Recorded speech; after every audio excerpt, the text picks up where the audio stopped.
अमेरिकी सीनेट के 22 Republican members ने तालिबान और आतंकवाद पर नकेल कसने के लिए एक बिल पेश किया। इसमें तालिबान पर जितना फोकस है उससे कहीं ज्यादा पाकिस्तान को टारगेट किया गया है। अगर 180 दिनों में ये बिल पास हो जाता है और अमेरिकी राष्ट्रपति जो बाइडेन इसे हरी झंडी दे देते हैं तो पाकिस्तान की इकोनॉमी तबाह हो जाएगी। इस बिल के पेश होने के बाद इमरान सरकार, फौज और ISI सब दहशत में है। बिल पास होने में दिक्कत आने की आशंका भी कम है। इसकी वजह यह है कि पाकिस्तान की हरकतों पर डेमोक्रेट्स और रिपब्लिकन करीब एक ही नजरिया रखते हैं। डोनाल्ड ट्रंप ने तो इमरान खान से मुलाकात तक कर ली थी, लेकिन बाइडेन तो पाकिस्तान के प्रधानमंत्री से फोन पर भी बात करने को तैयार नहीं है। आखिर ये बिल है क्या? इस बिल का नाम है अफगानिस्तान में आतंकवाद विरोधी अभियान, निगरानी और जवाबदेही। इसे जिस कमेटी ने तैयार किया है उसके चेयरमैन रिपब्लिकन सीनेटर जिम रिश हैं। इसमें बाइडेन एडमिनिस्ट्रेशन से कुछ बेहद सख्त सवाल किए गए हैं। इसके अलावा 20 साल चली अफगान जंग में पाकिस्तान की जवाबदेही और तालिबान के मददगारों की जानकारी मांगी गई है। ये भी पूछा गया है कि क्या पंजशीर घाटी में हुई जंग में पाकिस्तान ने तालिबान को खुली मदद दी? क्या पाकिस्तान ने नॉन स्टेट एक्टर्स और ड्रग तस्करों के जरिए तालिबान को मदद और अमेरिका को नुकसान पहुंचाया? यानी सवाल बेहद गंभीर और सख्त हैं। हालांकि इन्हें नया कहना गलत होगा। खुद अमेरिका हर सच जानता है, लेकिन ना जाने क्यों कभी पाकिस्तान को सजा नहीं दे पाया। पाकिस्तान को भारी पड़ने वाले हैं तालिबान से ताल्लुकात। अमेरिकी सेना के सबसे बड़े अफसर joint chiefs of staff general mark मिले हाल ही में सीनेट में सामने पेश हुए। कुछ सीनेटर्स ने उनसे पाकिस्तान को लेकर सवाल पूछे तो जनरल मार्क ने कहा कि कुछ बातें टॉप सीक्रेट हैं, मैं बंद कमरे में ही इनका जवाब दूंगा। मार्क ने ऐसा इसलिए किया क्योंकि सीनेट की सुनवाई कैमरों के सामने होती है और दुनिया में इसे कहीं भी देखा जा सकता है। लिहाजा अति संवेदनशील जानकारी जनरल मार्क ने नहीं दी। अब आगे क्या होगा? इस बिल को तैयार करने में कई संसदीय समितियों ने सहयोग दिया है।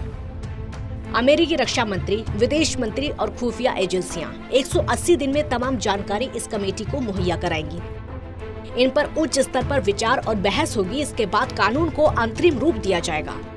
राष्ट्रपति बाइडेन ने मंजूरी दी तो कानून लागू हो जाएगा। बिल में अड़ंगे क्यों नहीं लगेंगे? अमेरिका में मीडिया और आम लोगों का मानना है कि अफगानिस्तान अमेरिकी फौज की शर्मनाक वापसी इस देश के सुपर पावर होने का बड़ा सवालिया निशान है। दुनिया में अमेरिकी साख को बट्टा लगा है। बाइडेन एडमिनिस्ट्रेशन को देश में चारों तरफ से खरी खोटी सुनने को मिल रही है।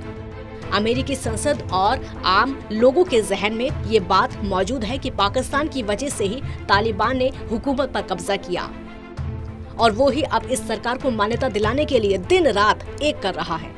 इस मुद्दे पर रिपब्लिकन और डेमोक्रेट्स एक होते हुए नजर आ रहे हैं, इसलिए ये बिल जल्द पास हो सकता है। पाकिस्तान के होश उड़ना शुरू।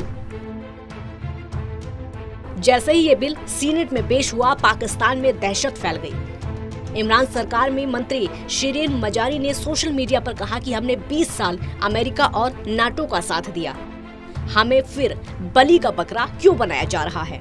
हमारे 80,000 लोग फौजी मारे गए हैं, 450 ड्रोन हमले झेले, अब फिर भारी कीमत चुकानी पड़ेगी। पाकिस्तान के किस मंत्री ने क्या कहा? होम मिनिस्टर शेख राशिद ने कहा कि अमेरिकी सीनेट में बिल आ चुका है, हमारे बड़े और कड़े इम्तिहान होंगे लेकिन हम सरेंडर नहीं करेंगे। तो वहीं पूर्व डिप्लोमेट और PPP नेता शेरी रहमान ने कहा कि अगर ये बिल पास हो गया तो हम पर मुसीबतों का पहाड़ टूटेगा। ये हमारे साथ पहले ही नहीं हुआ है। विदेश मंत्री शाह महमूद कुरैशी ने कहा कि अमेरिका में पाकिस्तान विरोधी सक्रिय हैं। हमने हमेशा अमेरिका की मदद की है, आज हमें ही गलत ठहराया जा रहा है। बिल पास हो गया तो पाकिस्तान का क्या हश्र होगा? ये बिल पास हो गया तो पाकिस्तान के लिए ये एक बहुत बड़े खतरे की घंटी है। इस बिल के पास होने से पाकिस्तान में काफी असर होंगे। दुनिया के सामने फाइनेंशियल इंस्टीट्यूशन यानी आर्थिक संगठन जैसे IMF, वर्ल्ड बैंक और एशियन डेवलपमेंट बैंक आर्थिक मदद और कर्ज देना फौरन बंद कर देंगे। अभी डॉलर का एक्सचेंज रेट 172 पाकिस्तानी रुपए है। पाबंदियां लगी तो ये चंद दिनों में 200 रुपए के पार हो जाएगा। पाकिस्तान पर आर्म्स डील, टेक्नोलॉजी, ट्रेड और एक्सपोर्ट से जुड़ी सख्त पाबंदियां लग सकती हैं। पाकिस्तान को यूरोप भी नहीं छोड़ेगा। यूरोपियन यानी EU ने 2014 में पाकिस्तान को generalised scheme of preference plus यानी GSP प्लस स्टेटस दिया था। आसान भाषा में समझें तो इस रियायत की वजह से पाकिस्तान जो सामान यूरोप के 27 देशों को एक्सपोर्ट करता है उस पर टैक्स नहीं लगता है।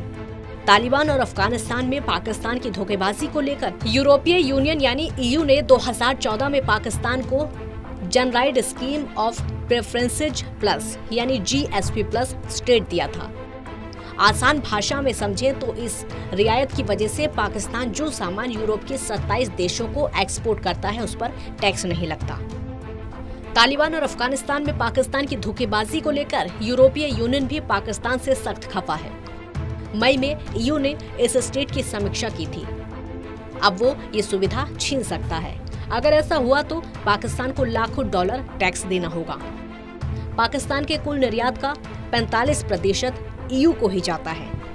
अमेरिका को भी जोड़ लें तो ये 70% हो जाता है। अगर अमेरिकी संसद में ये बिल पास हो जाता है और राष्ट्रपति इसे हरी झंडी दे देते हैं, कानून बन जाएगा, तो फिर पाकिस्तान बुरी तरह फंस जाएगा।